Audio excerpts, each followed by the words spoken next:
বেরাদার ইসলাম, সর্বপ্রথম রব্বুল আলামিন কি বলছেন? যে আমি যাদেরকে কিতাব দিয়েছি, কিতাব কাদেরকে দেওয়া হয়েছে? আমাদেরকে দেওয়া হয়েছে। যুগে যুগে অনেক কিতাব এবং সহিফা রব্বুল আলামিন এই মানব জাতির দিক নির্দেশনা প্রদানের জন্য দিয়েছেন। কিন্তু ওই কিতাব কি করতে হবে? যারা তেলাওয়াত করবে, খুব মনোযোগের সাথে শুনি, একটা আয়াতই শিখি। যারা সেই কিতাবটা তেলাওয়াত করবে, শুধু কিতাবটা তেলাওয়াত করবে না, হাক্কা তেলাওয়াতিহি, তেলাওয়াতের হক আদায় করে তেলাওয়াত করবে, উলাইকা ইউমিনুনা বিহি, তারা ঈমানদার। তাহলে কি পাওয়া গেল বলেন? যদি সঠিকভাবে আমরা তেলাওয়াত করি তাহলে আমরা ঈমানদার। তাহলে যারা তেলাওয়াত করি না তারা কি?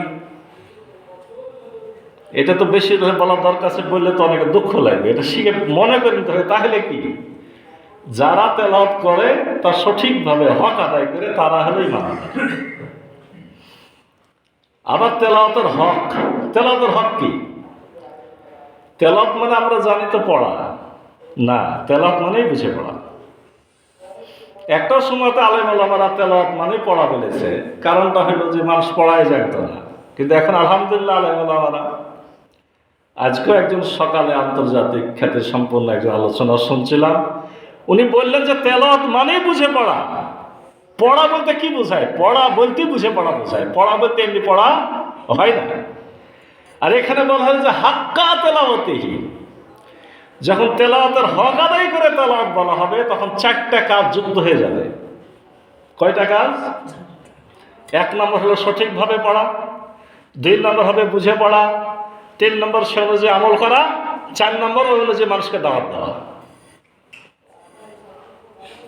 আমরা আমাদের কেতাব বা কোরআনের সাথে কত বড় বেয়াদবি করছি এটা মনে মনে চিন্তা করিনি।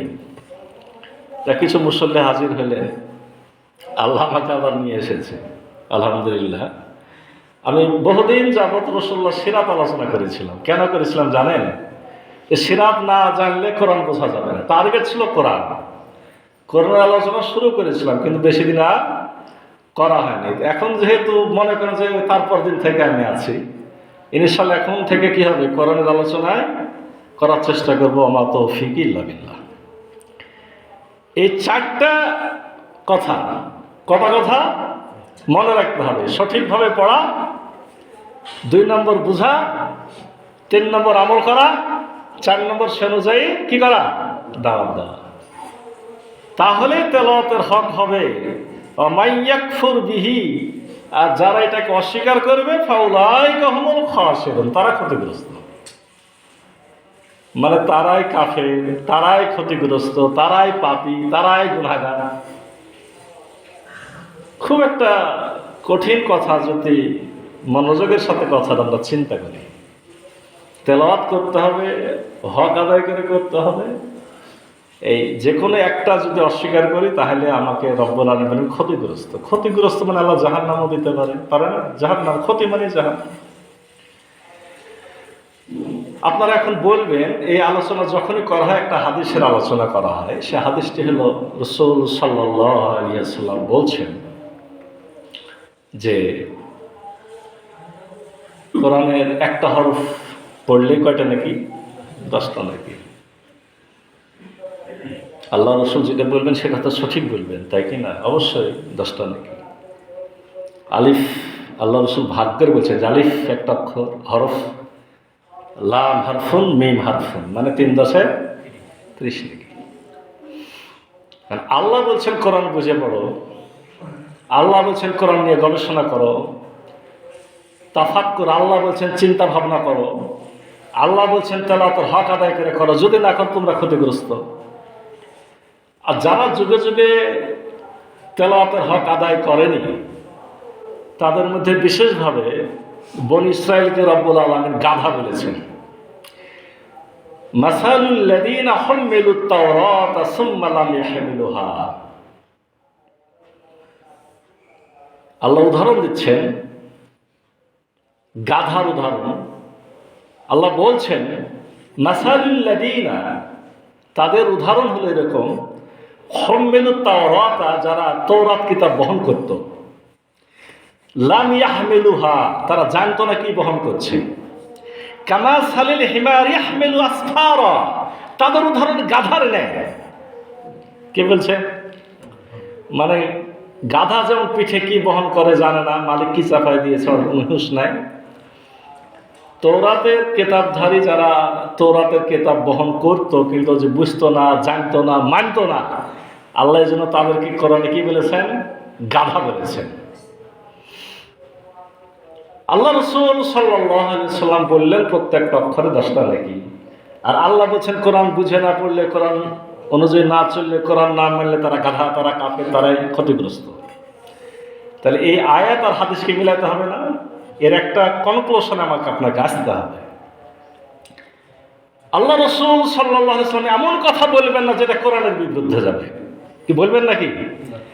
কারণ রাসূলুল্লাহ কোরআন বোঝানোর জন্য এসেছেন।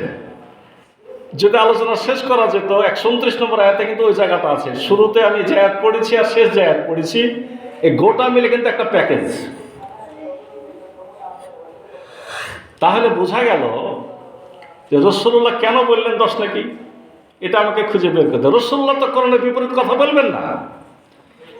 রাসূলুল্লাহর উদাহরণ আধুনিক যুগে বোঝার জন্য বলা যায় এরকম যে আমাদের দেশে বিদেশ থেকে আমরা বড় বড় কলকবজা যন্ত্র নিয়ে আসছি না, তো যন্ত্রের সাথে ওখানে একটা ম্যানুয়াল দেওয়া হয় যে মেশিনটা কিভাবে চালাইতে হবে,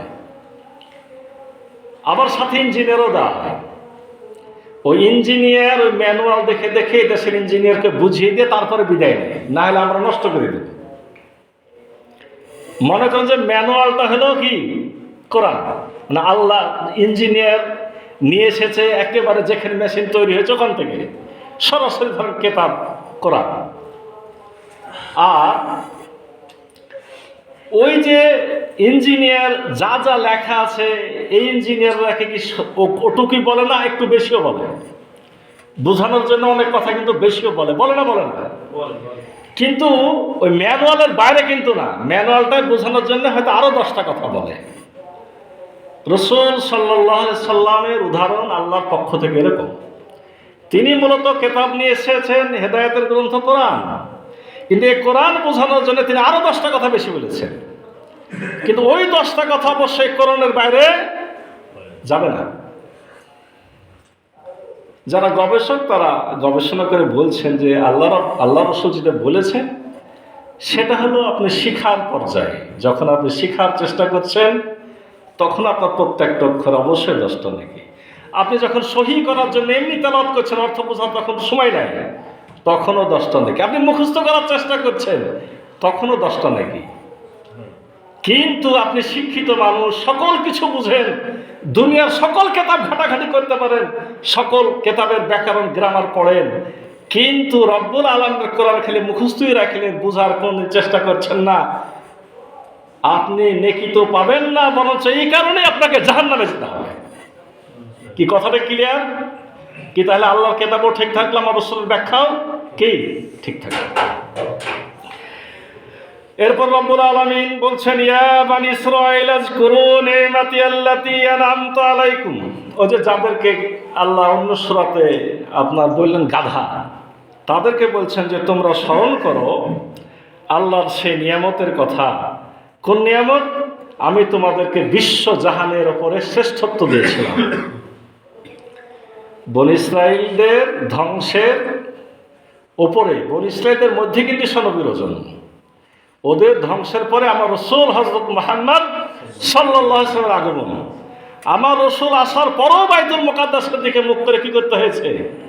তার মানে ওদের শেষ সত্যই ছিল, ওদের পরে আমার রাসূল এসেছেন। তা আল্লাহ এখানে মনে করাই দিচ্ছেন যে তোমরা কেন ধ্বংস হয়েছ। আগের আয়াতে যেমন একটা ইঙ্গিত পেলাম যে অ্যাকচুয়ালি তারা তওরাতকে মানেনি, বুঝেনি, ওই জন্য তাদের ধ্বংস হয়েছে। এখানে আল্লাহ বলছেন যে তোমরা স্মরণ করো তোমরা আমরা শ্রেষ্ঠত্ব দিয়েছিলাম, আর তোমরা জেনে রাখো ওয়াত্তাকু ইয়াওমান লা তাজজি, সেই দিনকে ভয় করো যেদিন কেউ কাউরির নাফসুন আন নাফসিন শাইয়া, যেদিন কেউ কাউরির কোনো উপকার করতে পারবে না। এটা একটা খুব গুরুত্বপূর্ণ কথা। এই ব্যাপারে কোরআনের আয়াত একরকম মনে হবে, হাদিস পেলে আপনাকে আর একরকম মনে হবে। কিন্তু আমাদের কাজ রাসূলুল্লাহকে মানতে হবে, কোরআনকে মানতে হবে, দুটাকে একসাথে করে বুঝতে হবে। এই আয়াতটা কত গুরুত্বপূর্ণ খেয়াল করেছেন? আল্লাহ বলছেন সেদিনকে ভয় করো যেদিন কেউ কাউরির কোনো উপকার করতে পারবে না। তো কেউ কারো উপকার করতে না পারলে শাফাতের কি হবে? আল্লাহ রাসূল শাফাত করবেন না? করবেন তো, অবশ্যই করবেন। শাফাতের কি হবে? আসলে বুঝার ভুলের কারণে আমাদের অনেক সমস্যা। আল্লাহ রাসূল যে শাফাত করবে, আজকে এই আলোচনা বেশিক্ষণ করা যাবে না, সেটাও রব্বুল আলামিনের নির্ধারিত নিয়মের মধ্যে, রব্বুল আলামিনের বাইরে নয়। বুখারী শরীফের আলহামদুলিল্লাহ, আমি গত 10 দিন আগে, এটা একটা সুখবর, এগুলো গর্ব না, চেষ্টা করলে আপনারা পারবেন। এই 10 দিন আগে আমি বুখারী শরীফটা খতম দিয়েছি আলহামদুলিল্লাহ। একেবারে শুরু করেছিলাম প্রথম হাদিস থেকে, এই 10-15 দিন হবে, মনে রাখতে পারিনি, শেষ হাদিসটি পড়েছি আর কি আলহামদুলিল্লাহ। যখন শাফাতের হাদিস পড়বেন, অনেক হাদিস পড়ার পর একটা গুরুত্বপূর্ণ কথা খেয়াল করবেন। রাসূল এইভাবে পার করে নিল, এইভাবে শাফাত করলে ভয় করলো, শেষে একটা কথা আছে, কোরআন যাদেরকে আটকে রাখলো তারা পাবেন। কি হলো ভাই? ওরা কোরআনের বাইরে যারা ছিলেন, আল্লাহ রাসূলের শাফাত ওখানকার জন্য কার্যকর নয়। যদি তাই হতো, শাফাতে যদি কাম হয়ে যেত, রাসূলুল্লাহর হাদিসটা আপনাদের জানা নাই? আল্লাহ রাসূল বলছেন, হে ফাতেমা, দুনিয়াতে যা চাও চায় নাও। হে উম্মাহাতুল মুমিনিনগণ, রাসূলুল্লাহর স্ত্রীগণ, তোমরা দুনিয়ায় যা চাও চেয়ে নাও। হে বনি হাশেম, আমার বংশের লোকজন, দুনিয়াতে আমার কাছে কিছু পাওনা থেকে তোমরা নিয়ে নাও। জেনে রাখো, আমি আদালতে আখিরাতে তোমাদের জন্য কিছুই করতে পারবো না, তোমাদের আমল দিয়ে তোমাদের পার হতে হবে। কি হলো ভাই? আল্লাহ রাসূলকে বলছেন একজন সাহাবী, ইয়া রাসূলুল্লাহ, আমার জন্য দোয়া করেন যাতে আমি জান্নাতে যাই। রাসূলুল্লাহ বলছেন, বেশি বেশি সালাত আদায় করে আমাকে সাহায্য করো। আরে আমার কার্যকর হবে কখন? তুমি লাইনে থাকলে কার্যকর হবে, সোজা কথা। গোটা জীবন ধরে আপনি অন্যায় করবেন, অপকর্ম করবেন, আল্লাহকে গালি দিবেন, রাসূলকে গালি দিবেন, আর আমরা সবাই মিলে 100 কোটি লোক নিজে বলবো বিসমিল্লাহ আলা মিল্লাতি রাসূলিল্লাহ, আল্লাহ কবুল করে নেবেন। এটা সাধারণ জ্ঞান বুদ্ধি আলো লোক বুঝেন যে না, এগুলো কবুলযোগ্য নয়। শাফাত আছে শাফাতের জায়গাতে, ওটা একটা রব্বুল আলামিনের দেওয়া আল্লাহ রাসূলকে একটা বিশেষ সম্মান। ওটার দিকে যদি আশা করে বসে থাকেন, তাহলে পরে কপাল পুড়ে গেছে। কারণ আল্লাহ বলছেন, সেদিন কেউ কাউরির কোনো উপকার করতে পারবে না, ওয়ালা ইউকবালু মিনহু আদলুন, কাউরির কাছ থেকে কোনো বিনিময় গ্রহণ করা হবে না। সেদিন ঘুষ দিয়ে পার পাবেন, সেটা হবে না। আল্লাহ এটাও বলে দিয়েছেন, ওয়ালা তানফাউহা সাফাওয়াতু ওয়ালা হুম ইউনসারুন। আল্লাহ শেষে স্পষ্ট বলছেন, সেদিন কোনো সাফাত কার্যকর হবে না, ওয়ালা হুম ইউনসারুন, এবং সেদিন কাউকে কোনো সাহায্য করা হবে না। মানে আমি যেভাবে বলবো, ইয়াউমাইজিন, সেদিন আমরুলিল্লাহ, আপনার সূরা ইনফিতারের শেষ আয়াত, সেদিন আল্লাহর হুকুম, আল্লাহর কর্তৃত্ব হবে, একমাত্র কর্তৃত্ব। সেদিন তার উপর কারোই কোনো কর্তৃত্ব খাটবে না। আল আমরু ইয়াউমাইজিন লিল্লাহ, হুকুম চলবে একমাত্র, কর্তৃত্ব চলবে সেদিন একমাত্র কার? আল্লাহর। ওয়াইজিবতালা ইব্রাহিমা রাব্বুহু বিকালিমাতিন, স্মরণ করো আমি ইব্রাহিমকে অনেকগুলো পরীক্ষা নিয়েছিলাম। ফাতাম্মাহুন্না, তিনি পরীক্ষা দিয়ে পাস করেছিলেন। সুবহানাল্লাহ। তার মানে আল্লাহ এখানে দেখেন সিরিয়ালে, মনে হচ্ছে যে আল্লাহর আয়াতগুলো বোঝার চেষ্টা করলে মানে যে একটার পর একটা আল্লাহ খুলে খুলে বোঝান, খুলে খুলে বোঝান, খুলে খুলে বোঝান। এক ধার থেকে আল্লাহ রাব্বুল আলামিন আয়াতগুলোকে সাজিয়ে রেখেছেন। এটা শুধু মন দিয়ে গেঁথে নিতে হয়। ইব্রাহিম নবীর ব্যাপারে আল্লাহ বলছেন তাকে পরীক্ষা নিয়েছিলেন। তার মানে এরকম কাজগুলো করার পর কথা আছে, আল্লাহ মাঝে মধ্যে কি নেবেন? পরীক্ষা নেবেন। আপনাকে আমাকে যদি মনে হয় যে এটা যোগ্য, তাহলে পরীক্ষা নিয়ে একবার পাস করে নেবেন। তাই না হয়তো তাহলে রাসূলুল্লাহ দাঁত ভাঙতো না, মাথা ফাটতো না, আর ইব্রাহিম নবীকে আগুনে পড়তে হতো না। আল্লাহ বলছেন, আমি ইব্রাহিম নবীকে পরীক্ষা করেছি, তিনি পরীক্ষায় পাসও করেছেন। ফাতাম্মাহুন্না মানে তিনি এটাকে পরিপূর্ণ করেছিলেন। কলা, যখন তিনি পরীক্ষায় পাস করলেন, আমি বললাম, ইন্নী জাইলুকা লিন-নাসি ইমামা, আমি তোমাকে এখন মানব জাতির নেতা বানাবো, ইমাম বানাবো। মসজিদের ইমাম মনে করিলাম, মানব জাতির ইমাম মানে গোটা একেবারে নমরুদ যেমন ছিল গোটা বিশ্বের কর্তৃত্বশীল ছিল, তার পরিবর্তে ইব্রাহিম নবীকে গোটা বিশ্বের কর্তৃত্ব দেওয়া হবে সকল ক্ষেত্রে, খালি ঘরের মধ্যে না, ঘরে বাইরে, সমাজে, রাষ্ট্রের সকল জায়গায় ইমাম তাকে বলা হয়। ইব্রাহিম নবী তখন বুদ্ধি খাটায় বলছেন, কলা অমিন জুরিয়েতে, আল্লাহ আমার ছেলেপেলেকে দিবেন না, মানে আমার বংশকে দিবেন না। স্বাভাবিক কথা, খেলে আমাকে একা একা ইমাম বানাবেন? কলা লা ইয়ানালু আহাদিজ জালিমিন। আল্লাহ উত্তর দিলেন কৌশল করে, যান জালেমদের জন্য তোমার আমার কোনো ওয়াদা কার্যকর হবে না। তোমার তার মানে বোঝা গেল যে তোমার বংশ কাউকে দেব, তবে জালেম যদি কেউ হয়ে যায় তার জন্য এটা কার্যকর হবে না। তাহলে প্রকৃত ইমাম কিন্তু অ্যাকচুয়ালি যারা শরীয়ত মেনে চলে তারাই, যারা কোরআন হাদিস মেনে চলে তারাই ইমাম, তারাই গোটা বিশ্ব চালায়। এটা চালাক আল্লাহ এটা চান। সমস্যা হলো আমাদের দোষে আমাদের কপাল পোড়া। জালেমরা তো ইমাম হবে না, তাহলে তারা কেন বিশ্ব চালাচ্ছে? মানে আমরা পারিনি, মানে আমরা ওরকম পরীক্ষা উত্তীর্ণ হতে পারিনি, এই জন্য আমরা পড়ে আছি নিচে। এটাই বাস্তব কথা। আমার রাসূল দুনিয়া থেকে চলে যাওয়ার পরেও অনেক অঘটন ঘটেছে, তারপরও 600 বছর ইসলাম গোটা বিশ্বের একমাত্র শক্তি হিসেবে টিকেছিল। আস্তে আস্তে নষ্ট হতে হতে এখন আমাদের এই পর্যায়ে। তখন কি খালি মসজিদের ইমাম মুসলমানরা ছিল? না, এক দেশ থেকে আর এক দেশ, আর এক দেশ থেকে আর এক দেশ, সকল কিছু তাদের কর্তৃত্বাধীনে ছিল। কোনটা ঠিক? সকল কিছু তাদের দায়িত্বে ছিল। জ্ঞান, বিজ্ঞান, সমাজ, রাষ্ট্র, অর্থনীতি, সমাজনীতি, সকল ক্ষেত্র মুসলমানরাই পরিচালনা করেছে। বিজ্ঞানে খুঁজবেন তাও সেখানে তারা, গণিতে খুঁজবেন তাও সেখানে তারা, কিছু আবিষ্কার তাও সেখানে তারা, আর বাকি তো আছেই। আজকে কোন রকম মসজিদ আমরা টিকে আছে, আর সবকিছু কি হয়েছে? সবকিছু ওরা কেড়ে নিয়েছে। মসজিদও সঠিকভাবে টিকে নাই, এখানকার নিয়ম কানুন আমাদের কি নাই, সঠিক নাই।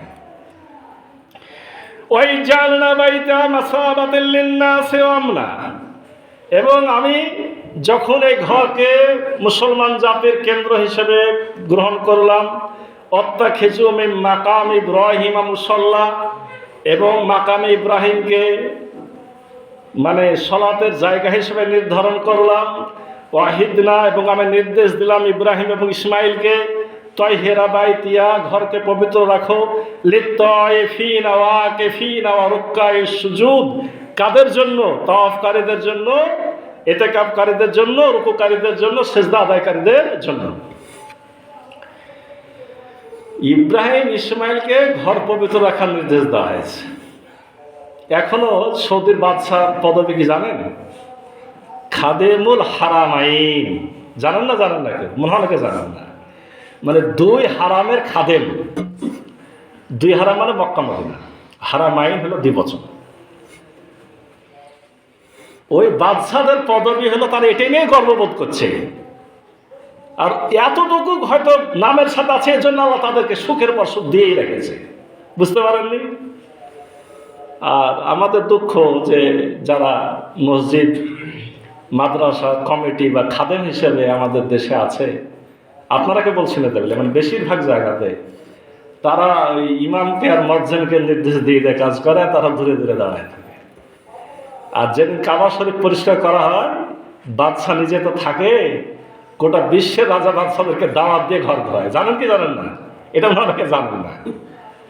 এটা গর্ব, মসজিদের খেদমত করা, মাদ্রাসার খেদমত করা, ওটারই তো অংশ। আমরা তো ওখানে যেতে পারছি না, তারই তো অংশ এগুলো নাকি? এই নির্দেশ কাকে দেওয়া হয়েছিল? আমাদের জাতির পিতা ইব্রাহিমকে, তার ছেলে ইসমাইলকে।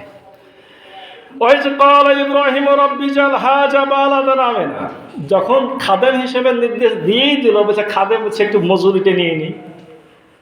ইব্রাহিম নবীর উত্তর দেখছেন পাশাপাশি আছে, আল্লাহ যখন দায়িত্বটা দিয়ে দিলে তখন আমাদের এই দেশটাকে একটু নিরাপদ শহর বানায় দাও, যাতে আমার লোকজন আসতে পারে। আর এদেরকে তুমি ফলমূলের রিজিক দাও। ইব্রাহিম নবী জানে এখানে কোনো ফসল হয় না, বিদেশ থেকে ফলমূল আসবে আর মজা করে খাবে। যাই দেখেন এখনো কত রকমের ফল মক্কাতে গেলেই পাবেন, অথচ ওখানে উৎপাদন হয় না, ওখানে উৎপাদন হয় না। আমি সংক্ষেপে আলোচনা করছি। তবে উনি দোয়া করলেন ইব্রাহিম নবী, মান আমানা মিনহুম বিল্লাহি ওয়াল ইয়াউমিল আখির।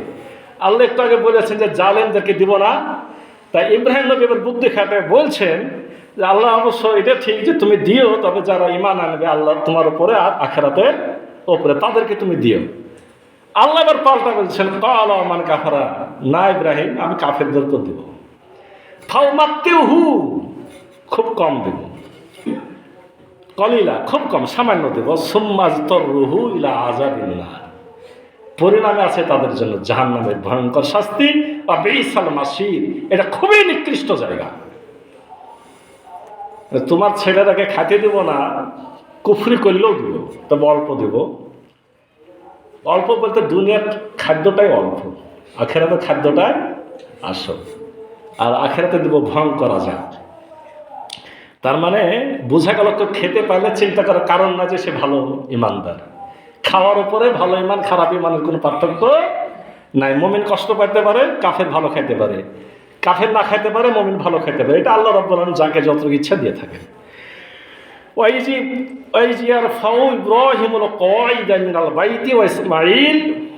যখন ইব্রাহিম এবং ইসমাইল কাবার দেওয়াল নির্মাণ করলেন, তখন কি বললেন? রব্বানা তাকাব্বাল মিন্না, হে রব তুমি আমাদের পক্ষ থেকে কবুল করো। ভালো কাজ করলেই যে আপনি আনন্দে নাচবেন ব্যাপারটা এরকম না, এটা একটা শিক্ষা। ভালো কাজ করার পরও দোয়া করতে হবে রব্বানা তাকাব্বাল মিন্না, আল্লাহ তুমি আমাদের পক্ষ থেকে এই ভালো কাজগুলোকে কি করো? কবুল করো। এটা শিক্ষা। ইন্নাকা আনতাস সামিউল আলিম, নিশ্চয় আপনি সকল কিছু শুনেন এবং জানেন। রব্বানা ওয়াজআলনা মুসলিমাইন লাকা, হে রব আপনি এবং আপনি আমাকে আর আমার ছেলেকে দুইজনকে মুসলমান হিসেবে কবুল করেন। কারণটা কি? ওই সময় তো তারা দুজনই ওখানে ছিল, বুঝা গেল? অমিন জুরিয়াতেনা, পরে বলছেন যে আমার বংশদেরকেও আপনি কি করেন? জুরিয়াতেনা উম্মাতাম মুসলিমাতান লাক, তাদেরকে মুসলমান জাতি হিসেবে কবুল করেন। না আমাদের থেকে যে জাতিটা আসবে তাদেরকে কি বানায়েন? মুসলমান বানায়েন। অরিনা মানাসিকানা ওয়া তুব আলাইনা, এবং আপনি দেখিয়ে দিয়েন তাদেরকে কিভাবে হজ করতে হবে, ইবাদত করতে হবে। ইন্নাকা আনতাত তাওয়াবুর রহিম, নিশ্চয় আপনি তওবা কবুল করেন এবং দয়ালু।